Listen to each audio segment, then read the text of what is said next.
Hello viewers, you're welcome to Express Politics on TVRC.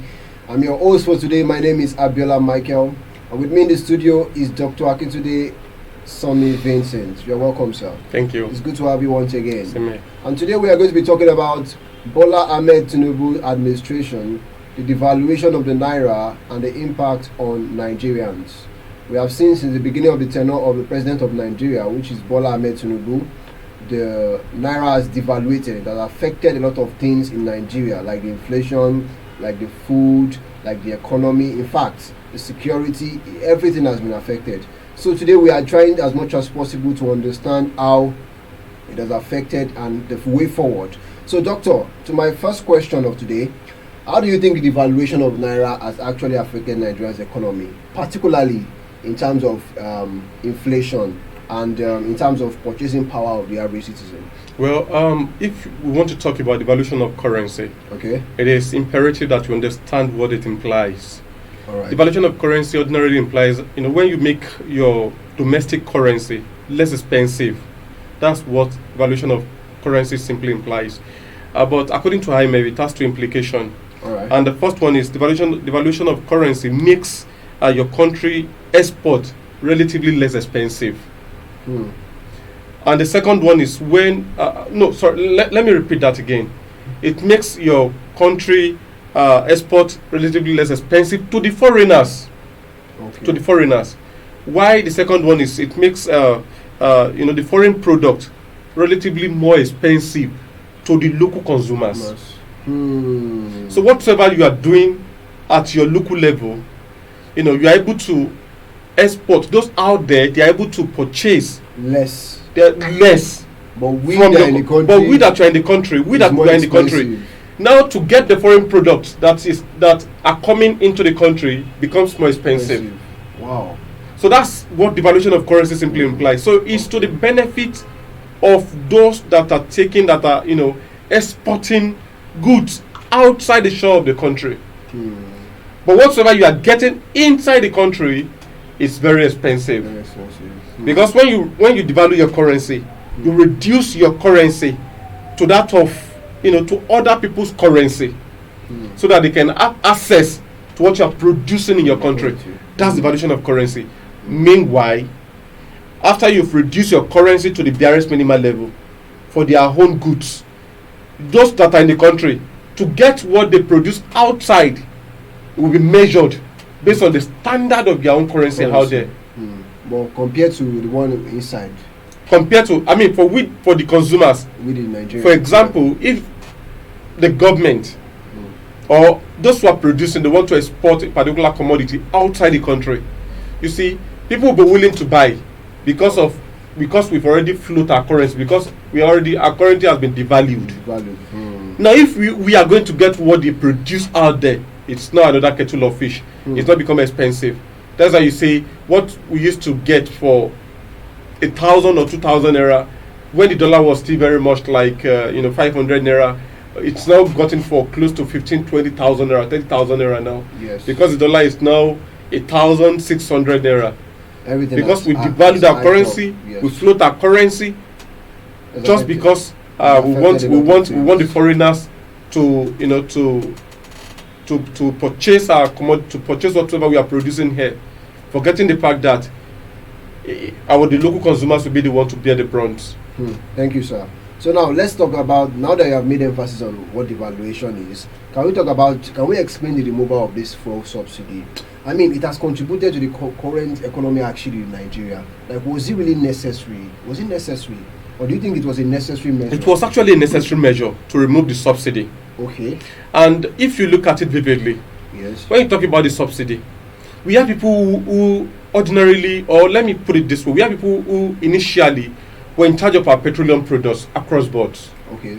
Those were the people who were receiving the billions of Naira that were accrued to the subsidy. They'll be the one to champion how we get the PMS. They'll be the one to champion the cost of the PMS, how we find its way into the market, into the Nigerian market. But they've not been, if you look at over time, most of them have not really been sincere with whatever they do. For instance, after government must have been, pump a whole lot of money into the subsidy. Don't forget, subsidy is just to when you say subsidy, you are paying a particular amount of money, to leverage, to reduce the burden it has on the citizen. That's subsidy. But over time, those who are in charge of the beneficiary of these subsidies, but they've not been too sincere. For example, the number of petroleum products that ought to move around Nigerian market oftentimes finds its way outside the shore of Nigeria, and that's why you see most of our petroleum products being carted away or being taken away to countries like Benin Republic, to some African neighboring country. Why Nigerians are still very much, jostling to lay holds on these petroleum products. So the removal of subsidy is actually necessary, because it was only few that were benefiting. But the implementation of the removal of subsidy, the aftermath, is what we're not, we're not really well thought out. They were not well planned. They were not well planned. Thank you. They were not well planned. Because how on earth are you saying you don't want to pay money into the hands of these few individuals that were beneficiaries of this kind of subsidy, yet you did not put some things in place. The refineries none were working. The refineries were not working. Even till date, they're not working. And then you don't want to make it worse. You not pump out palliatives that refuse to find its way into the hands of even common Nigerians. Till date, most of the palliatives are being locked up somewhere. They're locked up, bro. Most of them are locked up somewhere. They're not being given to citizens at all. Citizens are not. They are, even you said you are going to make them feel. You don't want them to feel the brunt of this subsidy removal. You said you want to increase minimum wage. Now it's over a year plus that you've announced that subsidy is gone. You've not even the implementation of the minimum wage has not been effective. It has not been effective. Most people are not being paid this minimum wage. They are not at all. They are not. And even your effect that you are even that is even the issue that is even making the whole things worse. You are not even your effect your $1 to a Naira is not coming down. It's still very much 1,006 plus to a Naira to dollar. And they will tell you that even the PMS everything is dollarized. Then definitely if dollar comes down, then we see a sporadic change in the system. Then even the PMS will definitely come down. Yes, it will come down. And it's not as if they don't know. What we are saying here, they are aware. But because only those at the top, the few will be the ones to benefit from all this kind of why millions of Nigeria they keep wallowing in poverty. Because most people the PMS is not affordable. It is one of the major energy that drives our economy. It is not accessible, or even when it's accessible, it is not affordable. I mean, most filling stations are opened, but how many Nigerians are actually Nigerians are visiting those fuel stations to get fuel? Even people will not be able to work efficiently. Those who are supposed to move around to get their goods or services, to a wider coverage, they lead to their movement. Because they have to manage what the little resources within their purview. So the removal is necessary because only few are benefiting from the billions. But what were the plans put in place? All right. Thank you, Doctor. There was, just like you said, there was no structured plan on ground in order to tackle this removal of subsidy. That's why a lot of Nigerians are facing this economic hardship. So now, moving on, how do you assess this government's response to the economic crisis we are in right now, especially the decision to float the Naira and the subsequent devaluation? The response has been pseudo. I call it pseudo-democratical. I call it pseudo-response. It has been pseudo in the sense that it is more or less like they are trying to play kind of a game of all this stick and carrot. Okay, they are shouting. Let's remove it little. Now they've calmed down. We increase it again. So it is not really. It has not been. It is more or less like they understood the Nigerian people, this incumbent government, because I see no reason why most of them why they were not in government. They were the one who were protesting for. No, they were the one protesting about the issue of dollars, about the issue of petroleum products. They were protesting here and there. That now they are in power, everything has become worse. It has become worse. We have never had it this bad that we are purchasing PMS for 1,600 when we are the one that when God has blessed us with crude oil. God has blessed this country with crude oil. We have capacity to refine our own refine our products. We do. And it is when everybody is productive, that's when you can tax them. But when they are not productive, how do you tax such people are, a bag of rice now is I mean it's I think it's almost 100,000. almost it's just a bag of rice. Our farmers cannot even access their farms because of insecurity. Everybody, the economy seems to be seems to be biting hard, but the government they are still looking for ways to make it bite harder by bringing out policies that are not really friendly. So because if it is not I wouldn't call it, if it is not something else, how on earth are you going to say that people should be buying PMS for 1,200, 1,100 naira? Crazy. If you are lucky, you get it at 1,050 naira. You can imagine that. And we're all clamoring that when that go to refinery kickstart, or everything will come down. But what has changed over time? So it's not that they know what they are doing. They mastered the Nigerian people. They know that they will only make noise a little bit, and they will only lay hold on the stronghold. Like they were able to, rough-handed, or let me not use the word rough-handed. They were able to silence. They were able to silence some people. Like NLC, you see, they are hardly talk these days. Look at even the MBA, they hardly talk these days. The worst of them all is National Association of Nigerian Students.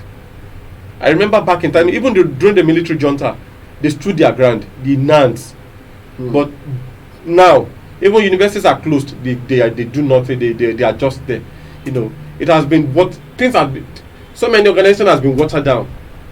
Just because they don't want anybody, they don't want, perhaps they've been highly politicized, because the government does not really want anybody that will challenge them. At all. So, can Nigeria continue like this? No, it's becoming something else. I think we should talk about the food insecurity crisis as well. Just like you made mention of the rice right now, everything has affected the whole economy. So what I'm talking about the food insecurity crisis. How do you think the devaluation of Naira has affected this issue? Yeah, because even like I said, everything boils down to FX, to foreign exchange. Okay. When you devalue your currency, because you have and what is the product that the government are pushing out there? There's no two way about it. What they are pushing is our mineral resources, pushing petroleum product, pushing crude oil, because we are not even producing ourselves. But over time, we've had from good sources that we have we have some people within our government that own the refineries outside the shores of this country. So what are they pushing out there? They are pushing crude oil to people out there to come and buy crude oil. So they make it, they make it less expensive for them. That's why they devalue the currency. And again, most of our mineral resources, like we have gold, we have lithium, we have the one that they are using for production of battery that I just gotten from Nasarawa State, that the one that is just gotten from Gombe State, across state, even the one that is currently facing the current crisis now from the Nigerian government and the state of Osun State about the mineral resources. So they are pushing all this. That's why they devalue the currency, so that people out there will come and get all this. They will buy all these things, or there is one of them like pushing for the purchasing power of those commodities out there. So, but I mean, look at those who are feeling the major brunt of the economy. They are the downtrodden, the commoners, and we have them in their millions. We have them. How many federal workers? How many state workers? Let's say how many federal workers? How many state workers? Compared to the population of Nigeria. Put on percentage. Are they up to 20%? No. So must we say the 80%? The 80% now should go and start. How are they going to survive the 80%? Put it on percentage. Both the federal workers and the state workers. Generally, logistically, today, those who are supposed to be the driver of the economy, they are the small, medium scale enterprises, the SMSC.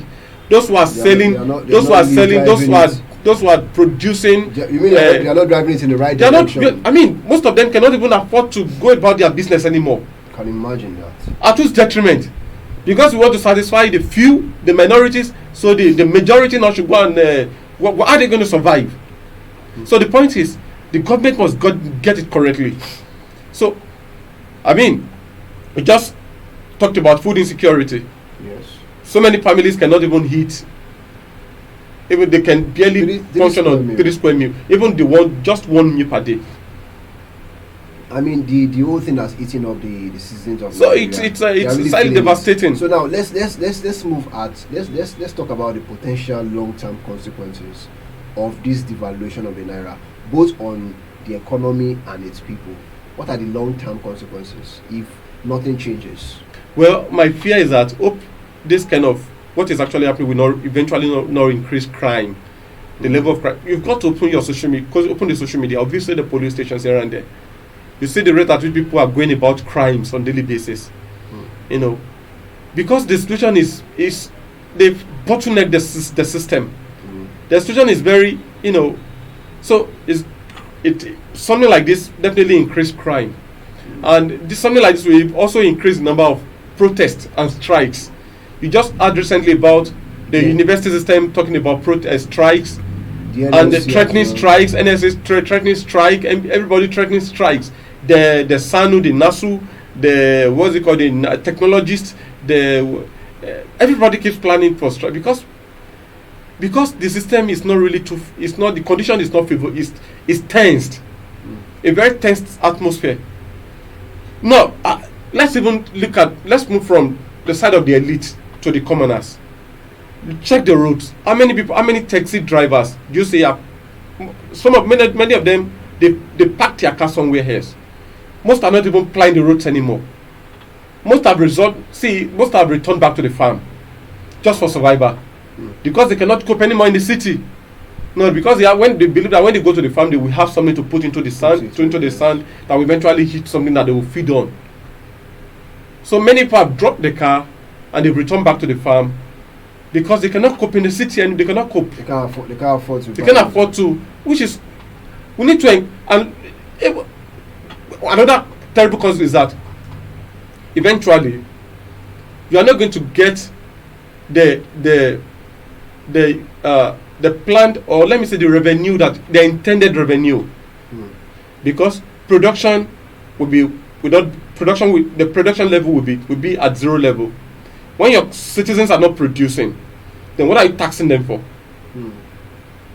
Because you devalue the currency, just because you want to favor one sector, because we have so many sectors in this country. Yes. Just the way we have petroleum sector, that's why we have agricultural sector. Just the way we have agricultural sector, that's why we have livestock sector. The way we have livestock sector, we need to look. That's why we have educational sector. So you cannot just favor. You have to look at it holistically. But many a times the government we just want to look at just one sector alone, sector that will fetch them the money, because people believe now that to be in the government is a business. Yes. They also want to make profit.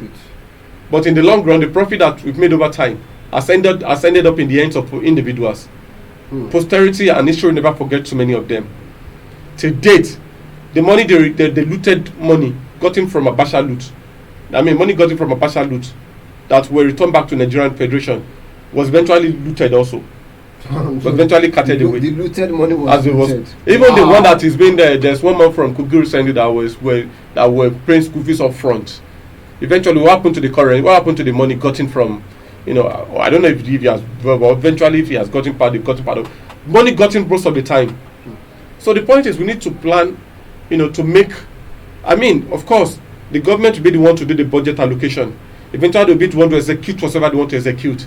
But the point is, it is when you see average Nigerians. Nigerians are not asking for too much at all. What they are asking for is survival.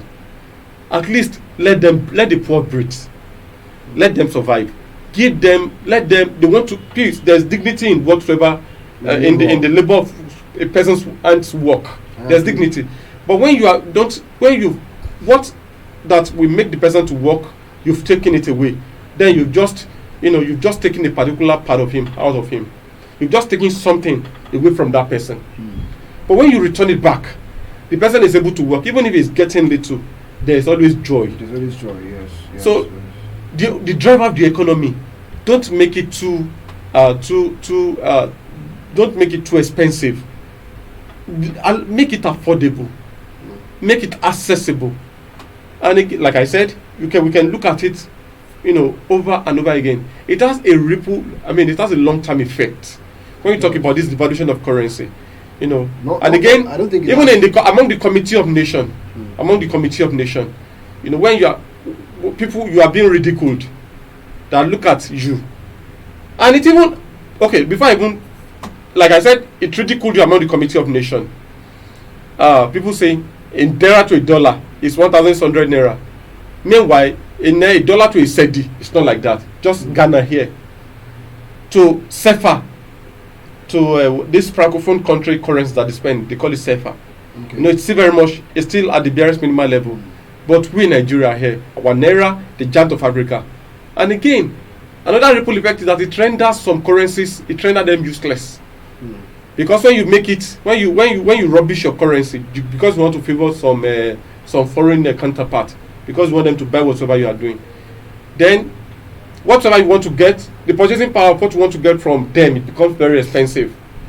For example, you want to get a washing machine that ordinarily should be let's say 10,000 or 5,000 Naira, because of the terrible currency that we are currently working with. Then you're gotten for, like, just to cite example, it says got you just say maybe for 50,000 Naira. Something ordinary you should get for 15,000 or 10,000 Naira. You are getting it for 50 or 60 or 70,000 Naira. You can imagine. So eventually, because you devalued your own currency. Eventually some currencies, some lower denominator becomes very useless. I asked somebody recently that what can you buy with 50 Naira? 20 Naira is even obsolete. People are not even spending 20 Naira anymore. Because even a sachet of water is not sold for 25 Naira. Because if two sachet water is going for 15 Naira, then how much is even some will tell you that there's even 300-400 Naira a sachet water. So what can you get with 20 Naira? 5 Naira is no longer, you can say, it's no longer in the system. 10 Naira is out of the system. 20 Naira is obsolete. Then what, I mean, even in some country, go to some foreign country, they still spend coins. Coins. Even in some foreign country, they still spend pence. Like, I mean, pennies. Yeah, they send some cents in the US. Okay. They send spare cents. Okay, 10 cents, 50 cents, you know, here and there. But even in some foreign country too, I mean, in some neighboring country in Africa, they still spend coin, you know, in their CFAs and what have you in the francophone countries. All right, thank you, Doctor. It has a ripple effect if care is not taken. All right, so thank you for that. You know, you just mentioned the consequences you have, not just on Nigerians but on the economy as a whole, to affect every single one.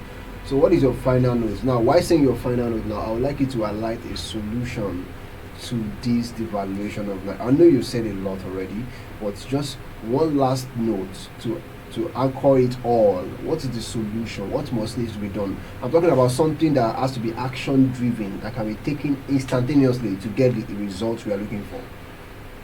The result, I think, I would just want to emphasize more on production. All right. That we have to encourage local production.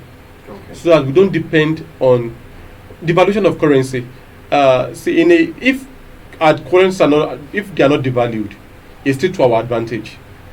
There are still so many benefits that could be gotten from not devaluing your currency. Okay. You know, it gives you strength among the committee of nation. Okay, you don't have to lie, you don't have to prostrate to the foreign counterpart before you say something for them. It is those who knows the value of what you have. Let them, they should be the one to come and buy whatever you are selling. But it must be a country that does not depend on importation. So we have to, when we produce here locally, our food are produced, our clothes, everything that we make do with are produced here locally. Then we can, you can muzzle up that we are not going to devalue our currency. If you have the power to buy our crude oil, come and buy. If you don't have the power, let Nigerians make do with the crude oil. So it's more or less like you don't pay Peter to rob Paul. Okay? You are not making them look good. I mean, you are giving them extra muscles outside in the foreign country. And here, people are living, they are languishing in poverty because we are making life difficult for them. So we have to encourage production, like I said. And again, we have to also, because we talk about exportation and importation, yes, they are all at the basis of devaluation of currency. We are and this must be fueled by production and people who understand economy Just imagine breaking down this particular devaluation of currency to a layman. We think that it's beans and Gary. No, you have to understand the rubrics, the dynamics, and not until you're able to understand that, then to explain it to explain it out, or to put certain things in motion becomes very difficult. All right, thank you, Doctor. It was wonderful having you here today. Thank you so much. So, as you have said, he has explained everything on how we can make things happen. The solution to this economic hardship, the devaluation of the Naira, is more of production. The more we produce, the more our worth increases. So, viewers, I hope you are able to learn one or two things from the Bola Tinubu's administration, the devaluation of the Naira, and the impact on the economy and also the people. So this is where we are going to draw the curtain for today. Thank you once again, Doctor, for having us in the studio today. Bye for now, and God bless Nigeria.